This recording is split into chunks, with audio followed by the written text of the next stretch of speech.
오늘은 우리가 일본처럼 될 수도 있다는 정말 충격적인 이야기를 해드리려고 해요. 1980년대 일본은 세계 2위 경제대국이었어요. 미국을 넘볼 만큼 잘 나가던 나라였죠. 그런데 지금 일본은 어떻습니까? 30년째 경제가 제자리 걸음이에요. 과연 무엇이 일본을 이렇게 만들었을까요? 정부 정책, 기업의 문제? 아닙니다. 놀랍게도 우리와 똑같은 50대 이상 세대가 이것을 하지 않았기 때문이에요. 그리고 지금 우리나라도 똑같은 길을 걷고 있다는 데이터가 나왔습니다. 과연 이것은 무엇일까요? 그리고 우리는 일본처럼 되는 걸까요? 먼저 일본의 단카이 세대를 아시나요? 우리나라 베이비붐 세대와 완전히 똑같아요.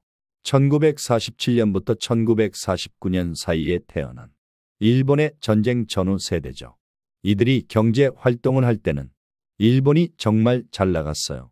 1989년 일본 부동산 버블이 터지기 전까지는 말이죠. 그런데 문제는 그 다음이었어요. 버블이 터진 후 일본 기업과 가게가 소비 및 투자 지출을 억제하고 가계의 경우 높은 저축률을 유지했습니다. 단카이 세대들이 무서워서 돈을 안 쓰기 시작한 거예요. 얼마나 안 썼는지 아세요? 일본은 이자율을 거의 0%까지 내렸어요. 은행에 돈을 맡겨봐야 이자가 거의 없는 거죠. 그런데도 일본 사람들은 계속 저축만 했어요. 결과가 어떻게 됐을까요? 1980년대까지만 해도 대표적인 모범 사례로 거론되던 일본 경제가 잃어버린 20년이라 불리는 장기 침체에 빠졌습니다. 지금은 아예 잃어버린 30년이라고 해요. 30년 동안 경제가 제자리 걸음인 거죠.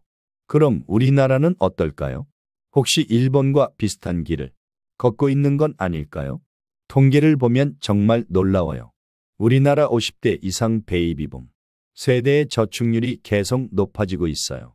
2024년 가계금융복지조사를 보면 50대 이상 가구의 평균 자산이 6억 원이 넘어요. 그런데 소비는 어떨까요?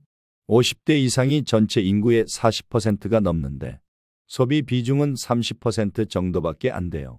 돈은 많이 가지고 있는데 안 쓰는 거죠. 더 심각한 건 우리나라도 지금 저금리 시대예요. 은행 이자가 연 3-4% 정도인데 물가 상승률을 고려하면 실질적으로는 돈이 줄어드는 거예요. 그런데도 많은 분들이 아껴야 한다, 모아야 한다고 생각하세요. 일본 단카이 세대가 했던 실수를 그대로 반복하고 있는 거예요. 잠깐, 이런 중요한 정보가 도움이 되신다면 구독과 좋아요 버튼 꾹 눌러주세요.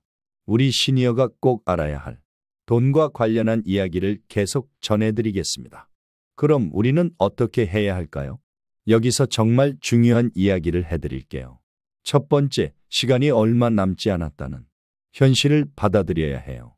통계청 자료를 보면 우리나라 85세 이상 인구의 건강한 일상생활 비율이 급격히 떨어져요. 85세가 되면 여행이나 취미 활동을 자유롭게 하기 어려워진다는 뜻이에요. 지금 55세라면 30년, 65세라면 20년 정도밖에 자유롭게 돌아다니며 인생을 즐길 시간이 없어요. 이것은 85세 이후에는 생활비가 그 전보다 훨씬 적게 들어가는 이유이기도 해요. 잘 돌아다닐 수도 없고 정부에서 지원하는 금액도 있어 많은 생활비가 필요 없어요. 돈을 쓸 수 있는 건 85세 전에 해야 신나고 즐겁게 쓸 수 있어요. 두 번째, 경제학적으로도 지금 써야 하는 게 맞아요. 물가는 계속 오르는데 이자는 낮으니까 돈의 가치는 시간이 갈수록 떨어져요. 1년 후 100만 원은 지금의 100만 원보다 가치가 떨어지는 거죠. 세 번째, 그럼 도대체 어디에 돈을 써야 할까요? 구체적으로 알려드릴게요. 건강 투자부터 해보세요. 헬스장 등록비, 수영장 이용료, 개인 트레이닝, 이런 건 나중에 아파서 병원비 쓰는 것보다 훨씬 현명한 투자예요. 실제로 50대 이후 꾸준히 운동을 하면 의료비를 40% 이상 줄일 수 있다는 연구 결과가 있어요. 여행과 경험에도 써보세요. 한국관광공사 조사를 보면 65세 이상 시니어의 65%가 여행이 가장 좋은 여가 활동, 이라고 답했어요. 국내 여행도 좋고 해외 여행도 좋아요. 지금 못 가면 나중에는 정말 못 가거든요. 취미와 교육에도 투자하세요. 요즘 대학교 평생교육원, 문화센터 강좌들 정말 좋아요. 그림, 음악, 요리, 컴퓨터. 새로운 걸 배우는 게 치매 예방에도 좋다고 해요.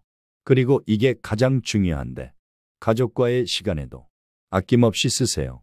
자녀들, 손주들과 함께하는 여행, 외식, 선물. 이런 것들이 나중에 가장 소중한 추억이 돼요. 돈으로 살 수 있는 시간이니까 지금 사야 해요. 마지막으로 생활의 질을 높이는 데 써보세요. 좋은 침대, 편한 의자, 건강에 좋은 음식, 매일 사용하는 것들을 업그레이드하는 거예요. 일본 단카이 세대와 우리의 결정적 차이점이 있어요. 일본은 이미 30년을 허송세월했지. 우리에게는 아직 기회가 있다는 거예요. 우리나라 경제가 아직 활력이 있을 때 우리 세대가 적극적으로 소비해서 경제 순환을 만들어야 해요. 그래야 우리 자녀들도 우리나라 경제도 살아나는 거죠. 통장에 있는 돈은 숫자일 뿐이에요. 그 돈으로 건강을 지키고 경험을 쌓고 가족과 시간을 보내는 게 진짜 가치예요. 일본처럼 되지 않으려면 이제는 현명하게 써야 할 때입니다. 이렇게 멋지게 돈을 사용하면 손자 손녀들이나 주변에서도 우리를 부러워하면서 자랑스럽게 여길 거예요. 시니어가 되는 것을 뿌듯하게 생각하는 거죠. 댓글로 여러분은 어디에 돈을 쓰고 싶은지 들려주세요. 그럼 다음 영상에서 또 만나요. 건강하고 행복하세요.